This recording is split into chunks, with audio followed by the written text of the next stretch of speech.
ცხოვრება ძალიან საინტერესო რამეა. ქართველები, რომლებიც 5 უძლიერესი ტომის შვილები ვართ, შემოვრჩით ისტორიას დასაბამიდან დღემდე. ეს ყველაფერი შემთხვევით ვერ მოხდებოდა. ეს ყველაფერი დამსახურება იმის, რომ ჩვენ ერთმანეთისთვის, სიკეთისთვის, ჭეშმარიტებისთვის, სიმართლისთვის ვწირავდით თავს. ერთმანეთისთვის თავის გაწირვა ყოველთვის გამოგვდიოდა. გენეტიკურად ქართული 5-ვე ტომი ერთი და იგივე გენის მატარებელია. შესაბამისად, საკუთარ ძმაზე, საკუთარ დაზე, საკუთარ გენეტიკურ ნათესავზე ახლობელი ჩვენ ვერავინ ვერ გვეყოლება. თითოეული ტომის წარმომადგენელს მინდა გამრავლება, ჯანმრთელობა, ბედნიერება და უფლისწყალობა მინდა უსურვო. 5-ვე ეს ტომი ატარებს თუბალის და მესახის გენს. ამიტომ მათ შორის სხვაობა არ არის. იყო პერიოდი, როცა კოლხეთი აი ამ 5 ტომში ყველაზე ძლიერი იყო და ასეთი პერიოდი ისტორიაში ყველაზე მეთხანს გრძელდებოდა. იყო პერიოდი, როცა იბერიელები გაძლიერდებოდნენ. იყო პერიოდი, როცა ქალდეველები აზანზარებდნენ მსოფლიოს. იყო პერიოდი, მესხები, იგივე მუშქები აზანზარებდნენ დედამიწას. იყო პერიოდი, სვანები აზანზარებდნენ დედამიწას. ჩვენ ერთმანეთს ვეხმარებოდით.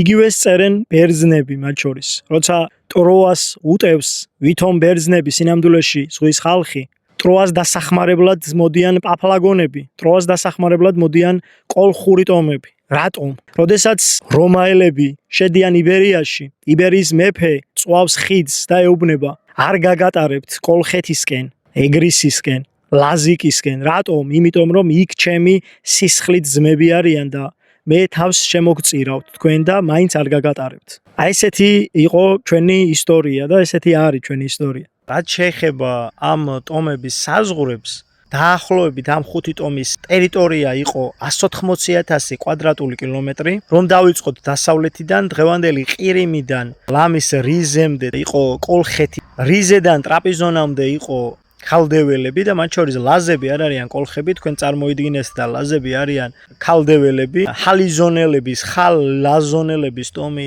შედიოდა კოლხეთის სამეფოს შემადგენლობაში, რომლებიც იყვნენ ლაზთა წინაპრები და რომლებიც იყვნენ ქალდეველები და რომლებიც შემდგომში კოლხებში ასიმილირდნენ. და კოლხეთის ტომი ასევე მოიცავდა ლეჩხუმს, რაჭას, შიდა ქართლის ზედანაწილს, ხევს, ფშავს, თუშეთს, იმერეთს, სამეგრელოს, გურიას, აჭარას, აფხაზეთს, კახეთის ზედა ტერიტორიას. რაც შეეხება ქალდეველებს, ქალდეველების ტერიტორია მოიცავდა ლაზეთის დასავლეთ ნაწილს, ანუ ტერიტორიას ტრაპიზონიდან რიზემდე, მოიცავდა ტაო-კლარჯეთის ტერიტორიებს, მოიცავდა დღევანდელი აღმოსავლეთ თურქეთის ტერიტორიებს, სამხრეთ საქართველოს ტერიტორიას და ნაწილი ქალდეველების ასიმილირდა სვანებში. სვანეთის ტომის ტერიტორია მოიცავდა დღევანდელი აზოვის ზღვიდან ლამის დაღესტნის ბოლომდე თელს მთიანეთს, მათ შორის აფხაზეთის მთიანეთი, მათ შორის სვანეთი, მათ შორის დვალეთი, მათ შორის წანარეთი, რომელიც კედავდა დარიალს ჩრდილოეთიდან და სამხრეთიდან. სვანური რამდენიმე ტომი მათ შორის შედიოდა კოლხთა სამეფოს შემადგენლობაში. აბაზგები, იგივე ბასკები, კორაქსები და კიდევ რამდენიმე ტომი. რაც შეეხება იბერიის ტერიტორიას, იბერიის ტერიტორია მოიცავდა დღევანდელი ქართლ-კახეთის ტერიტორიას, მოიცავდა დასავლეთ აზერბაიჯანის ტერიტორიას, ჩრდილო სომხეთის ტერიტორიას, ლორეს და იქ ცხოვრობდა